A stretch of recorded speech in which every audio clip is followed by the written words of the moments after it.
Well, there's a grim prediction that pensions will be one of the worst affected if government goes ahead to restructure domestic debt as part of reaching a deal with the International Monetary Fund. That the fund has made debt restructuring a precondition to finalizing any program with Ghana, given the country's current unsustainable debt levels. Speaking on PM Express Monday, banking consultant Dr. Richmond Etuahene warned that restructuring domestic debt will be catastrophic for local banks and will affect pensions. He urged government to consult broadly to reach a less painful agreement. We are in a very, very, very serious situation. It's a lesson that we Ghanaians should also learn. When instead of going to productive supporting the economy, we chose to use the lazy bank approach, as you said earlier. Now the consequences is very high. And I believe I have read literature, the literature you have read. I've read it several times, almost 1 month now. And when I look at it, I get frightened. Well, what frightens you? What frightens me is that most of the banks are going to go under. Because you talk about, you said in some regulatory financial stability. In some other jurisdictions, they have funds to support the capital.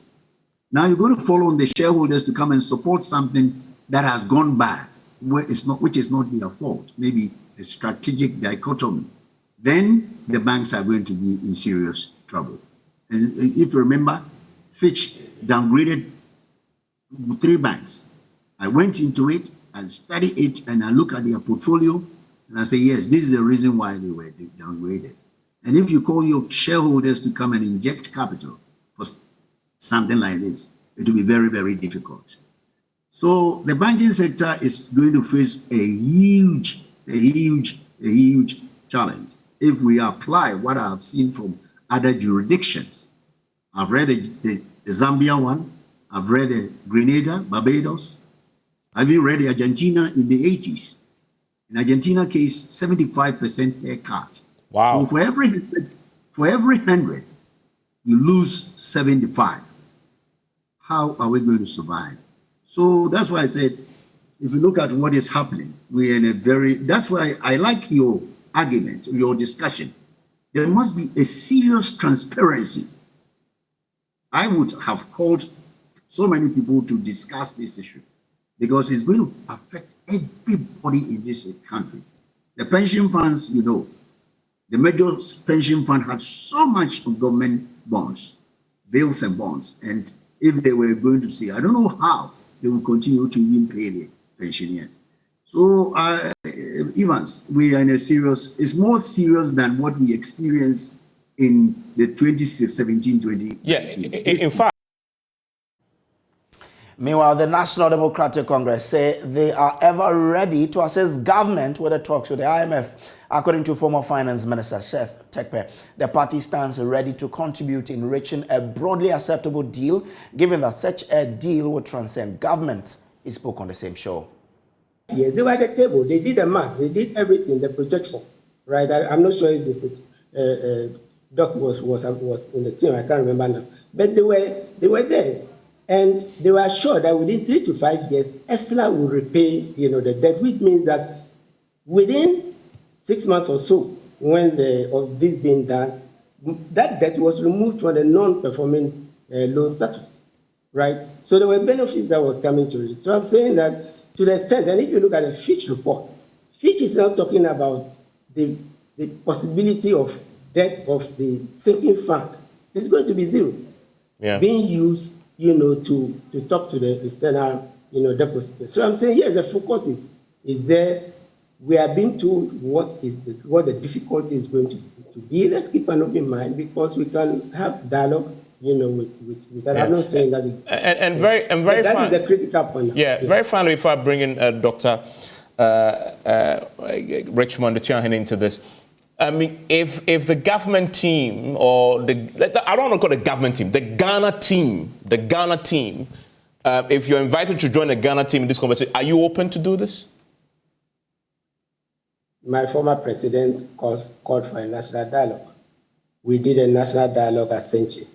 So I'm with my president on that point, that the problems require all Ghanaians at the table. We did it. That's what Senchi was all about. We did it with labor. and others. That's what Who and Takrady were all about. Now, Finance Minister is expected to meet the IMF team today. What is he going into the meeting with, and why? JoyNews Assistant Editor Elton Brobo joins me live with details. Elton, when is this meeting taking place, and what's the Finance Minister entering the meeting with? Do we know? All right, so Grace, so we know that the meeting is ongoing today. So you have the one that started yesterday. That was a courtesy call on the president and the vice president and some leading members of government at the Jubilee House. Today, they are starting their discussion. So on the table, we have a government of Ghana comprehensive post-COVID-19 economic program that is forming the basis for the IMF negotiations. Now, the program seeks to establish a macro fiscal path that ensures debt sustainability and microeconomic stability underpinned by key structural reforms and social protections. That's according to a statement on the website of the Ministry of Finance. Now, government negotiation with respect to the IMF supported program is already underway. And we understand that in today's meeting, there's also representatives from the Bank of Ghana, being led by the governor of the central bank. And they are looking at how best they can come to a decision on the restructuring of the country's debt. Now, what we are picking from the meeting is that our balance of payments deficits has moved to nearly $2.5 billion as at the end of June. But it was around $935 million in March, has now moved to almost $2.5 billion. So that is a huge gap that they will need to come to a consensus to fill. Now, a source is telling us that Ghana is seeking to get about $3 billion in financing over a 3-year period. And already we are seeking to access 2 programs of the IMF. That's the Extended Credit Facility and the Extended Fund Facility programs. Now, let me explain the difference between the two. The Extended Fund Facility is to provide assistance to countries experiencing serious payment imbalances because of structural impediments or slow growth and an inherently weak balance of payment position. And the Extended Credit Facility provide financial assistance to countries with protracted balance of payment problems. So these are our issues. I mean, clearly, we've diagnosed this and we've come to the decision that we will have to access the Extended Credit Facility and the Extended Fund Facility in a move to close the gap between $935 million and now $2.5 billion. In between which, we need some financing immediately to close this gap. And the government is hoping that for the next 11 days, they will come to a decision with the expectation that by the end of this year, a program will have been signed and then assessment of the money will start in January. So this meeting will take place today, after which, what next? It's already underway. So the meeting for the next 11 days will discuss government program. The IMF will have to assess it and come to a decision whether it is worth their money. But again, yesterday we were told that government was not really interested. The money is good, but it is not the primary preoccupation of government as of now. Government is seeking the IMF to provide them with policy credibility such that they'll be able to go to the international market and then, assess loans to develop the country. In the absence of that credibility that is so much required by government, it will be difficult to borrow at a rate which can, which will put us in a position where we'll be able to service those loans. And that is key beyond any other money that will come to the government of Ghana. Elton Broby, thank you so much. So that's my colleague there. Now, still on the economy, spare parts businesses are suffering as sales hit an all-time low in years. Dealers who rely hugely on the dollar to import product are struggling to get it. Others who eventually get the currency are hit by inflation, which affect prices, scaring off customers. The 11 Standard Series crew were back at Abosokai, where things have moved from bad to worse. Anybody that knows me in Abosokai here knows these items is last year. Because the dollar is up, I have to increase them small, bit by bit. Now, they don't have money. So if the person, what I'm saying, is spoils, the person might park the car or maybe come for. We have stuff that are not good, like Ghana use.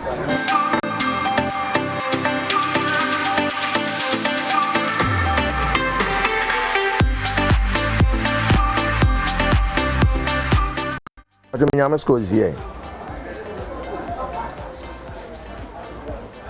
But Lungs 200 Fondex. But here, 2018. But 1,200 for the pay. No? Cloudy times for Godfred Keopon, a spare parts dealer at Abosokan. His business has been struggling recently. For the first time in 16 years, he owes his creditors, and they are not making things easy for him. For days, he hasn't recorded any significant sales. As at 10 a.m., no customer has bought any of his brake shafts, and he's worried. The whole of this year, I've never traveled. I've never bought any items from anybody because I cannot. Anybody that knows me in Abosokan here knows these items is last year. Okay. Because the dollar is up, I have to increase them small, bit by bit. The person who will come and buy my items too is saying his market is not moving. So he need it, but he cannot afford it to buy. You understand? So the market is choked from morning 6 till this time around. I should have at least get like almost 5 customers at a go, but it's almost 10 now, not even each customer. Godfred K. Opon Enterprises was established 6 years ago after he worked as a salesman for 10 years for another spare parts dealer. The business has been booming until the last quarter of 2021. His goods from last year are still on the shelves. Godfred says he has been forced to cut down on the wages of his employees in order to stay afloat. I used to pay each 1,200 per month. Okay. Because of the condition, I have to break it down for them a weekly. I divided 1,200 Ghana, pay them a week. Okay, because you can't get that amount at the end of the month. For the end of the month, for all of them, I cannot. I decided to reduce the amount I used to pay them because I cannot sack them. And I had to sit with them because they know what is going on here. If we do sell, they know. Because most of the time, they are here more than me. Okay. So I have to sit with them, talk to them, so that they will understand me, so that I will know how to go with that. If the cedi continues to fall against the dollar, which makes the cost of spare parts more expensive, Godfred says he may be forced to lay off some workers or further slash wages.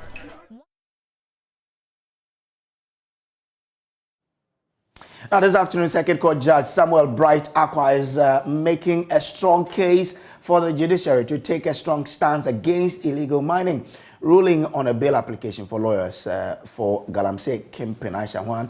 Justice Akwa said the future of the nation is under threat. He indicated that the accused will therefore remain in police custody as investigations continue. Ms. Juan and 3 others are accused of engaging in illegal mining and engaging in the sale of minerals without license. They have pleaded not guilty but remain in police custody. Court correspondent Joseph Akable joins me in studio with the latest on this. Now, Joseph, tell us about how lawyers for the Chinese nationals question the work done by prosecutors.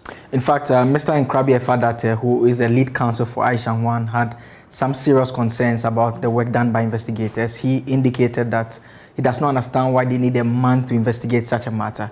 He believes that if the investigators were to ask the accused persons, do you have license for the mining that you engaged in?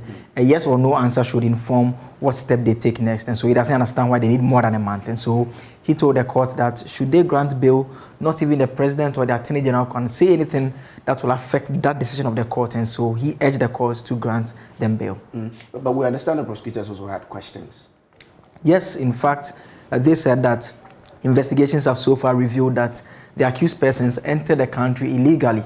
And so that is enough evidence to show that should the court exercise its powers to grant them bail, there is the potential that they may not show up to stand trial. And so it's in the interest of justice that they remain in police custody while investigations continue.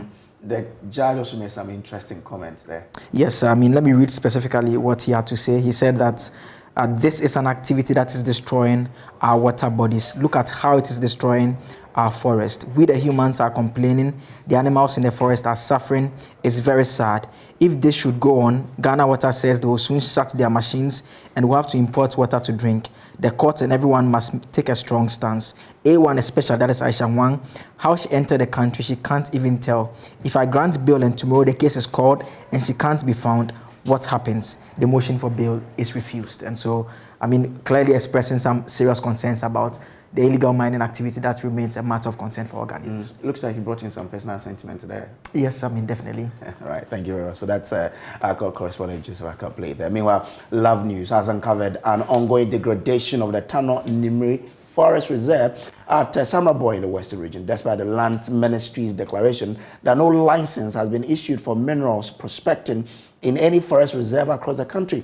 A release issued by the Minerals Commission in August this year and signed by its CEO, Martin AC, indicated that an application by Akonta Mining Limited for an entry permit into the reserve was yet to be considered. But Love News can confirm large portions of the reserve, estimated at about 12 football fields, have already been destroyed by mining linked to Akonta Mining Limited. The expose on the current destruction at the Tano, Nimri and Apramprama forest reserves is part of a documentary by Erastus Asaridonko. Here are excerpts of the destruction for gold.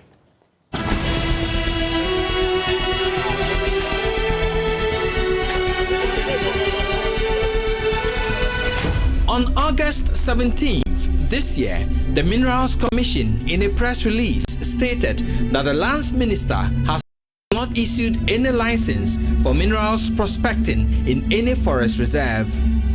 The release, signed by Chief Executive Officer of the Commission, Martin Aisi, referred to a letter by Akonta Mining Limited dated August 8, 2022, which was an application for an entry permit to enter the Tano Nimre Forest Reserve at Samraboy in the Western region.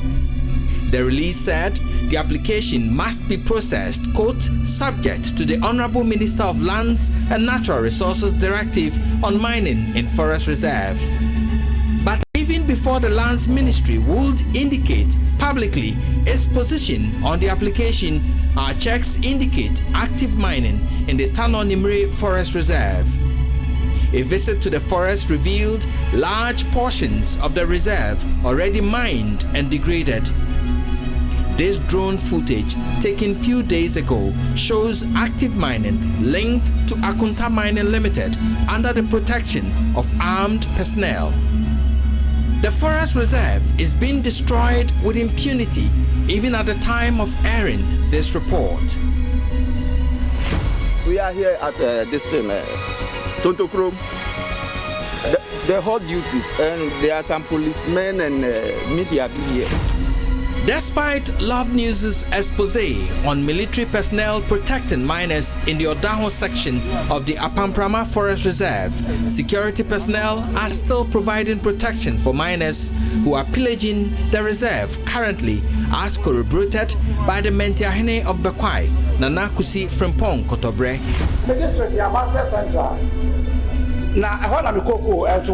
My district is Amansett Central. That is where I have my cocoa farm. In that area, there's a forest called Kobo Forest. The forest is guarded by soldiers as people mine inside the forest. I had a confrontation with the soldiers.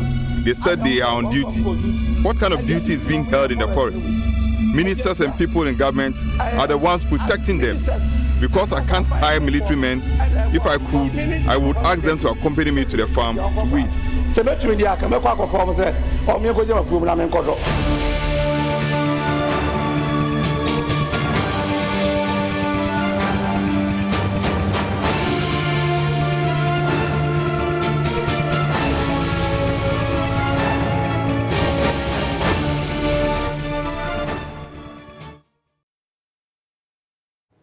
To other stories now, and angry residents of Ketu South Municipality are today demonstrating against the operations of Seven Seas Company, an Indian sword mining company located in Adina in the Volta region. The residents want government to halt the activities of the company immediately, especially beyond Adina, where they have been given permit to operate.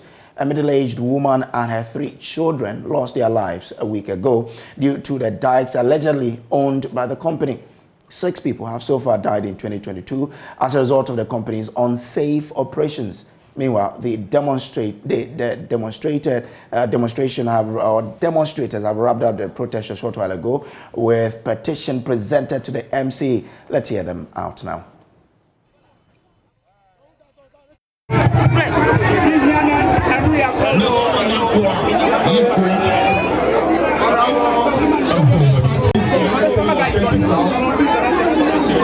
The concerned citizens of Petty South are today giving you this letter to be given to the regional minister and subsequently routed to the President of the Republic of Ghana. We have stated our concerns in this letter and we demand some actions to be taken within a matter of agency. We are craving your indulgence that respectfully everything in here should be adhered to so that there will be peace in this community. Thank you.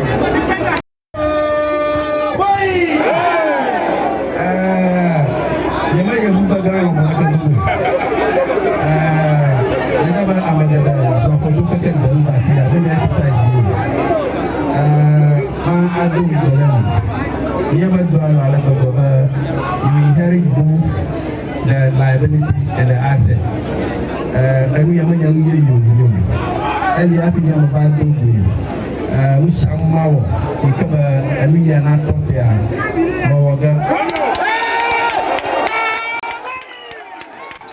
My colleague Ivy Setoji joins us with more. Ivy, briefly explain to us what the demonstrators and the MC have been saying to each other in that clip, especially the MC. We heard him speaking ever.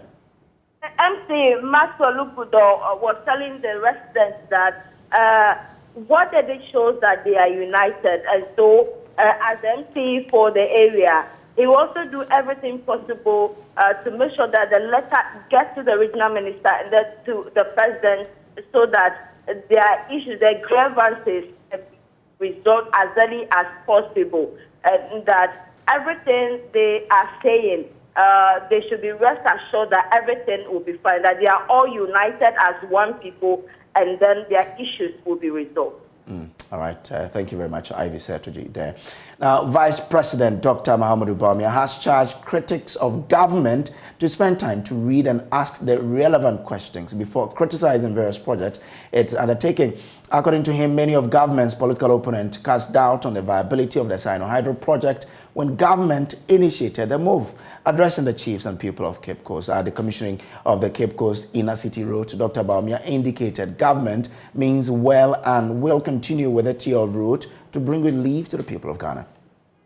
A total of 22 kilometers of roads, according to government, have been completed as part of the Sino-Hydro project.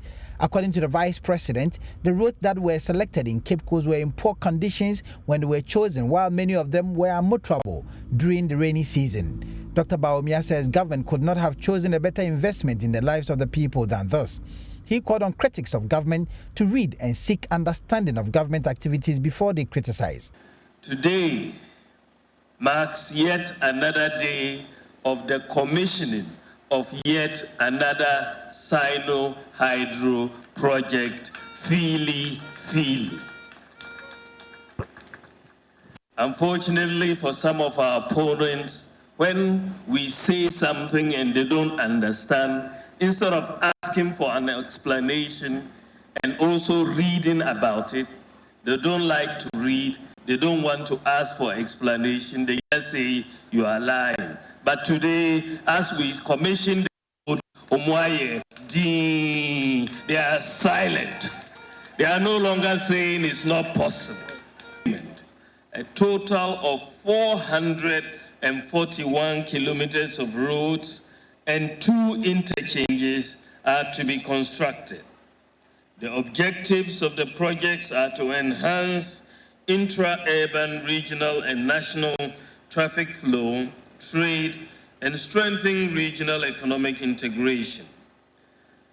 I was privileged to perform the sword cutting for this important project on 21st November 2019. The commencement of the project was on 20th December 2019 for completion in 30 months. The project was duly completed on schedule. Nananum, distinguished ladies and gentlemen, as we can see, the completion of the project has improved accessibility within the beneficiary communities in Cape Coast. Minister for Roads and Highways, Kwesi Amoakwanta, indicated that part of the budget of the urban roads would be set aside to maintain the investment of roads government had done. He says the Ministry of Roads and Highways strategy is to increase the percentage of roads in good condition by undertaking various periodic maintenance activities. The Department of Urban Roads shall make adequate provisions in its annual budgets from now onwards for the maintenance of these roads yet to be commissioned. Ladies and gentlemen, this is necessary to protect the government's massive investment in this sector and in these roads in particular. I therefore urge the Municipal Assembly to support us in enforcing bylaws aimed at protecting such a valuable public asset. Chinese ambassador to Ghana, Lu Kun, justified why China would choose Ghana any day to invest in. Some motorists spoke to JoyNews. For years, China has been actively supporting and constantly provided assistance to Ghana in many ways. Through China's aid, financing, investment, and contracting of projects, we have been building strong ties between the two nations.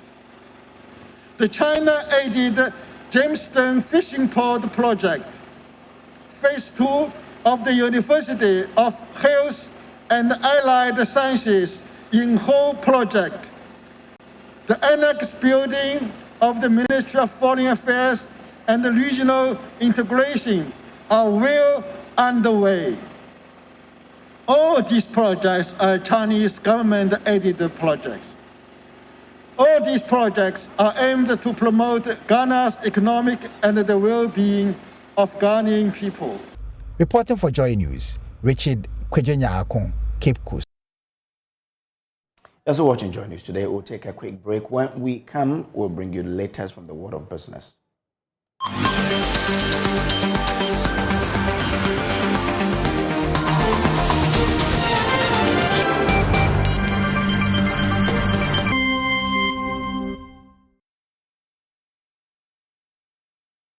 Hello, good afternoon. It's time for the business segment here on JoyNews today with me, Beverly Broom. Now the details. The regional manager for partnership in sub-Saharan Africa at the Wikimedia Foundation, Rudolph Ampofo, says there is a need for targeted digital skills training in the area of education. According to him, the world of education is evolving with new and emerging technologies, and as such, policymakers and the private sector should make a conscious effort to ensure that teachers have the right digital skills. He has been speaking at the Skills for Success program organized by the British Council in collaboration with Wikimedia Foundation.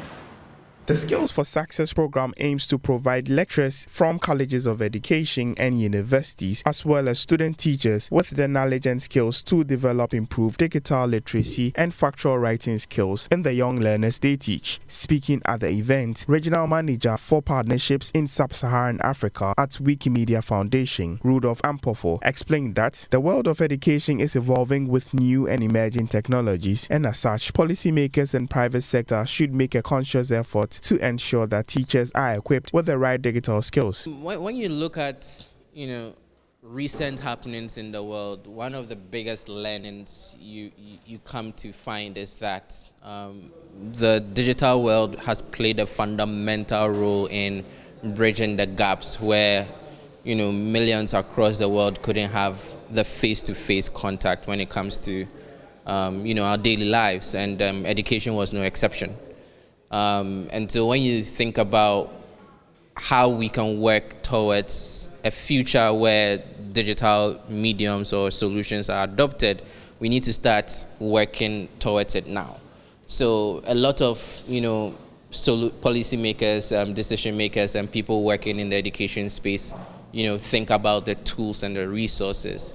But in addition to thinking about these tools and resources, they are thinking about the capacity to actually utilize these resources in a meaningful way. It's essentially developing the skills that would make these tools relevant and useful, and more so adapted to local context. Speaking on the importance of developing the digital capacity of teacher trainees, Dr. Samuel Kisi Nkansa, a senior lecturer at the University of Cape Coast, said the program will equip teachers with the right digital skills to empower students. It's a process that's helping us educate our students well, so that they can contribute to knowledge internally and globally, be able to use resources to teach. Let's mention that the new curriculum makes provision for the inclusion of ICT, information literacy, among others. So if School of Success is focused on imbuing our students, our pupils with this skill, then I guess it's in the right direction. Some of the participants who spoke to Joy Business described the program as very crucial and called for support by way of resources like computers and internet access, which will make the delivery of the models very easy. This project is a powerful one, like I said earlier, because if you look at our traditional syllabus, most of the things, like I said earlier, are supposed to be driven by technology, but we don't have them. And so now, this program is coming in again to reinforce what is there already. My earlier speaker said we have ICT and that in our curriculum, but we are not the practical aspect. The theory is there, but the practical aspect is missing. And so if we can have, for instance, in my class, I want to see all my students at least having an iPad, right? So as I was trained here, when I pose a question in the classroom, my students should be able to assess it and give me the response using a digital means. Now that the emphasis is on using digital means, I already told you that I have visually impaired and hearing impaired students. And now we have the challenge of getting, especially the visually impaired students, get the accessories with their machines that would give them the audio representation of what we have. We have a few, it's not enough, but we are still working on it. Skills for Success Africa is a teacher training program to be developed in Ghana, Kenya, Nigeria, and South Africa, and aims to provide student teachers with the knowledge and skills to develop improved digital literacy and factual writing skills in young learners they teach. Moving on, about 290 women from the 16 regions of Ghana have undergone a 6-month training under the Sinapiaba Mentorship program. The beneficiaries, mostly from the informal sector, were equipped with skills in vocational, technical, and financial disciplines by the financial institution for free. They are optimistic that training will enhance their business fortunes. Here's a report. Dubbed Women Mentorship Program, the training is meant to empower and support women to acquire modern business knowledge and skills to grow their respective businesses. With facilitation from Sinapiaba Savings and Loans, the women selected their preferred trade for the training, including pastry making, catering, hairdressing, dressmaking, auto electrical, aluminium fabrication, and welding. The program focuses on small and medium-skilled women entrepreneurs in building their capacities to acquire relevant knowledge and skills needed to facilitate investment in their businesses for growth. Chief Programs Officer Joyce Owusu-Dabo says the program seeks to bridge the knowledge technical know-how deficit. These are graduates who have gone through trainings, skill set trainings, as we use our peer learning approach to help these SME women to acquire the needed skills to help manage their business well. And for this particular batch, we did 290 of them, made up of mentors and mentees. And they walked through a period of 6 months training. Some of the topics that they covered include fraud management, communicating with your customers, records keeping, among others. The initiative hopes to reduce the high rate of unemployment in the country. Some of these women have been able to improve on their businesses, to grow and to sustain it. Others have been able to expand their businesses by adding on other areas of businesses. So someone may have like one shop, now they're having 2 or 3. They also have been able to employ more people to engage in their business. The women selected from the 44 branches of Snapiaba nationwide were adopted into the peer mentorship program, where established businesses and entrepreneurs empowered the upcoming ones. Mentors under the program are Snapiaba clients grounded in the business space, while the mentees are budding entrepreneurs that the company plans to help grow and expand. Na michani ema but michana maboka we start we na boa me odo miniska me de but minyes me kotonwa minyeska enya bi di chefie ngakra kra nya bi ma me mako school miniska me de but me de coach ma minyaso ngakra kra di aboa me. The program was on the theme mentoring the next generation of great women. For Joy News, Emmanuel Bright Kweku reporting. And that's how we end business here on Joy News today. For more business news, do log on to myjoyonline.com/business. My name is Beverly Broom. Sports is next.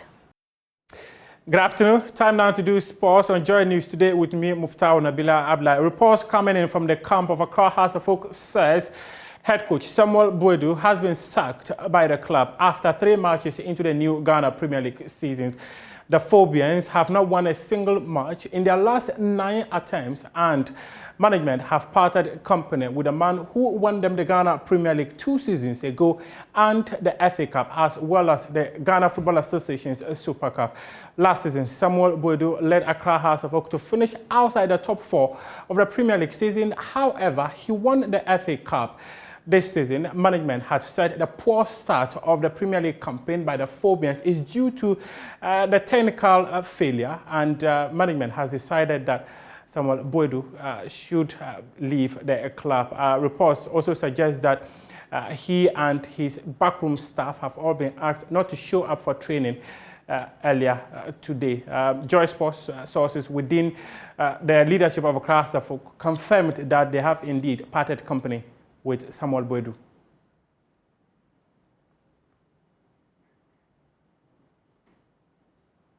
To the camp of the Black Stars, where head coach Otto Addo says Ghana's final match against Nicaragua will afford the technical team the opportunity to try new systems, as he does not expect the South Americans to pose a similar threat to Brazil. The senior national team faces Nicaragua on Tuesday evening in Spain, 4 days after succumbing to a 3-0 defeat at the hands of Brazil in France. And Otto wants to try new ideas tonight as he continues preparations for the FIFA World Cup. Another good test match for us, just to find each other, to find patterns, find connections. And yeah, we're happy to be here and have an opponent like Nicaragua, where we hopefully can try a lot of things. I don't think it will be that as tough as the match against Brazil, but it's a different toughness because they proved also in previous games that they can harm other teams, so it's going to be interesting. They took us a little pain, so we went with the doctor for a checkup. We have to wait for the results, and Tariq, the warm-up, he had a little something, so we just said, okay, we have to watch out and make load management, and he will be assessed later after the training. Hope that it's nothing serious, and I hope that we can play tomorrow. It's a different game. I think in this game we are the favorites, so it demands different things from us, and yeah, we trained it, we talked about it the last days, and hopefully we can see a lot of, especially offensive patterns in that game. Are we likely to see, players who didn't play in the game against Brazil on the pitch, a lot more new faces? This one we will decide this evening, we'll see. I don't know, like I said, it's a different match, and for everyone to know, for me, I can win with a team and play against the next team, but every team demands different things. So I need to pick the players which I need for that game. Even though somebody may score 3 goals in one game, it doesn't mean that he has to play in another game, because the games and the teams, the opponents are different. And so different demands, for this, I have to bring different players. You were worried about set pieces in our first game. What have you done about it? Yeah, we had some, I think, useful discussions about set pieces. Yesterday we trained them again, and yeah, we hope that we improve in that and we don't concede goals anymore like that. That's all we have for you this afternoon for sports, but we do have more sports stories on my joyonline.com and also at 2 p.m. when we come your way with sports today. Up next is World News. Good afternoon. Welcome to Showbiz here on Joy News today. Now, Rapper Sarkodie has commended organizers of the just-ended Global Citizen Festival. According to the rapper, the platform has served and will continue to serve as an avenue to breaking barriers internationally. He spoke to my colleague, Ibrahim Bembako. It's a gap that's been bridged, and big shout out to Global Citizen for choosing Ghana, my country. It's definitely going to be a platform where we can cross over to connect with other artists, you know. But I would say my African American brothers who just came back. Big shouts to Asha. I saw Vic Mensa. I saw Chance the Rapper. It's just a platform that can bridge that gap that we've always been trying to bridge. So yeah, it's a great platform to do that. Do you also think that this is going to make the government have some listening ear to the youth? Yes, of course. It's a force to reckon with. It's a powerhouse. So it's not just Sarkodie or Stonebwoy Shatta speaking. You have Global Citizen putting us on the platforms to champion messages. So I think it's going to strike a chord in the government. Meanwhile, UN Goodwill Ambassador Sabrina Elba has reiterated the importance of investing in Africa and using her voice to create change across the world. What does investing in Africa mean to you? Investing in hardworking people who are not just waiting for a handout. Africans are so hardworking. They just need the right investment, the right tools to set them up so they can take care of themselves just as much as they want to. And young people can look at the continent as a means for entrepreneurship instead of leaving. Well, this is a platform for advocacy, especially in the youth. Do you think the youth has a voice with Global Citizen Festival? Absolutely. That's what I love about Global Citizen is that it empowers people. Even if you don't have $1 to spend, you can use your voice, you can use your platform, you can write a letter, you can show how much you care. So Global Citizen is so great for youth. On that note, we end Showbiz here on Joy News today. There's more Showbiz news in our subsequent bulletins. My name is Becky. Good afternoon to you. Praise. Good afternoon, Becky. You're looking good. Thank you. You too. Thank you. That's the Joy News style. And that's how we wrap up this bulletin. There's more news on my joyonline.com. Up next is Marketplace. Do have a great afternoon. My name is Samuel Kojo. Bye.